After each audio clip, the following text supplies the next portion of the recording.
Hey guys, it's Woody the Unexceptional Gamer, and welcome to Mail Monday, a weekly series that's not so much about the gameplay, but instead is about your letters and my answers to them. Let's get started.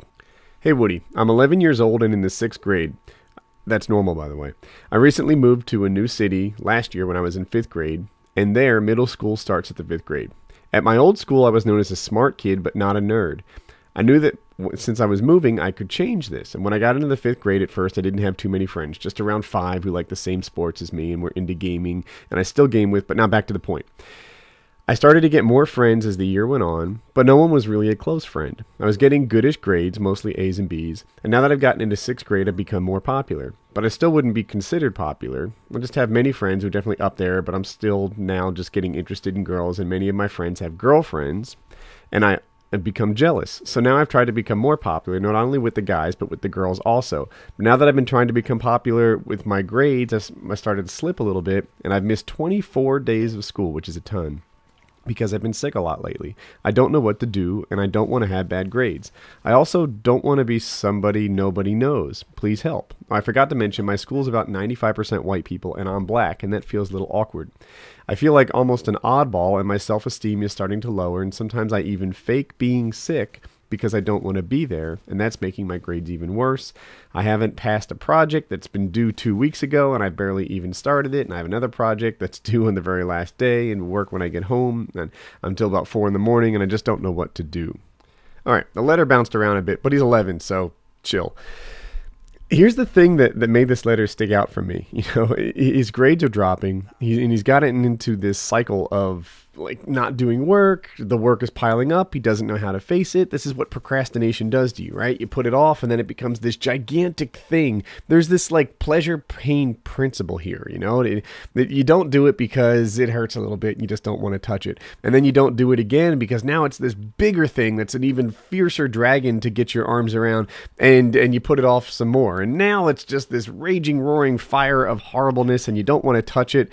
And, you know, when you do eventually tackle this thing, you'll realize it's not as bad as you made it up to be. But that's just the project work. The other part is the whole popularity thing, right? He's having struggles figuring out where he fits in school. And I'm going to ignore the whole race thing for now, and I'm going to ask you guys for help. But, you know, the popularity thing in school really, really struck home with me, because I used to pretend that I was sick, or maybe not feel my best and exaggerate my level of sickness at his age, at like 11 years old, to get out of, you know, being at school, because I didn't want to be there. I didn't want to be there with a kind of passion that's hard to explain.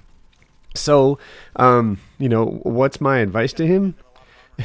Or otherwise stated, you know, what would my advice be to the 11-year-old version, 11-year-old version of me that did the same damn thing?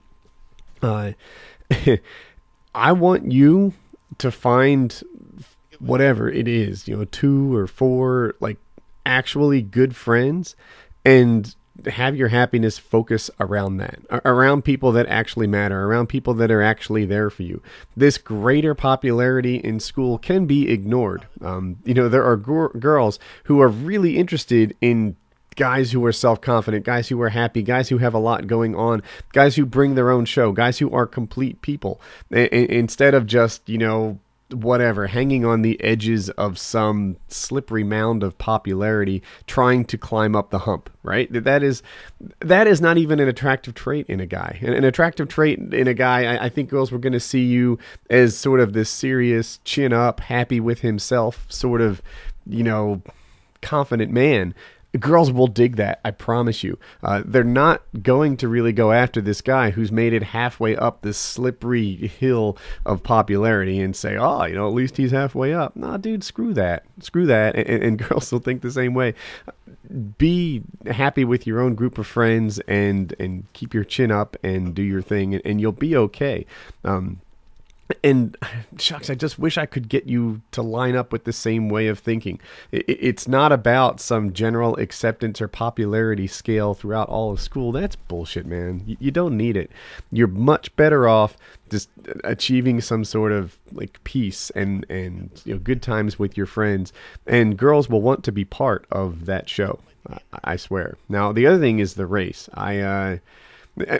It's tricky for me to tackle because I'm a white guy, and I mostly went to schools that were filled with other white guys. I wonder who out there, are there any other black guys watching this who have advice for him? Black guys who, by the way, go to primarily like what he says is a 95% white person school. How do you cope with this? Like, what kind of advice would you give out? Let's help each other in this thing. Let me know. If you're in there, how do you deal with this? Do you have your own sense of identity? Do you find it to be a problem when you're working with girls? What do you have going on? Excuse me. That you can pass on to this guy. He's 11, right? Maybe you're further ahead of the game. Maybe you're 17 and you're a veteran at dealing with this sort of thing. And yeah, pass it on. Let us know what kinds of challenges you run into as a black guy in a white school, and what kind of advice you can give the rest of Teen Gamer Tag who's in that situation. Simple question: how do you put on a condom without ruining the situation? I hope I don't have this translated wrong, and I'm taking this from like my own teenage years and my other guy friends and such. I think this might translate into, how do you put on a condom without her saying no, right? And my answer to this is only have sex with people who really want to have sex with you back. That's the core of it. And trust me, it's better in every conceivable way. That sounded like I have a history of rape. That's not what I'm getting at. But I think that sometimes people are in this mindset, like, things are ramping up. You're in the mood. It's going on. There's this chain of events that leads through. And what happens if, as you're following this chain in events, there's a broken link along the way? That shouldn't be a problem. If that's a problem, then that's a hint that you shouldn't be having sex, right? There shouldn't be this like, oh no, like when I reach over and get my wallet out of the floor that has a condom in it and put this on, and there's like a 60-second break in the action. This gives her this opportunity to rethink, do I really want to be doing what I'm doing here? If that's your situation, then that's a bad situation, right? You're not doing it right. You're doing it all wrong. What it should be is, her happy that you're being responsible about this. It should be her, more than willing to be doing this. It should be her perhaps putting the thing on you. I'm assuming you guys are guys because that's my demographic. It's 97%. This is how do you put it on without ruining the mood? Man, the mood should be durable enough that putting on a condom is not a problem. If the mood is not durable enough, that the situation, as we called it, doesn't last through this, then that tells me it's not the right time to be having sex. That's the core of it. And there's probably some freaking hormonally charged 16-year-old that's like, no, I don't accept that. If I get an opportunity, I have to make it so. Dude, no, it's all wrong. If you get an opportunity, you need to make sure the opportunity is durable enough to last through putting on a condom, because otherwise it's not the right opportunity. It's just all wrong. And I pick out these condom ones sometimes because I get letters about teen pregnancy, and that leads me into the next one. And that next one ended up being part 2 of Mail Monday. What happened was I used Spec Ops footage, so there was no cap on how long these could be, and it ended up being well over 20 minutes, which is really better for 2 videos instead of 1 for a bunch of YouTube reasons.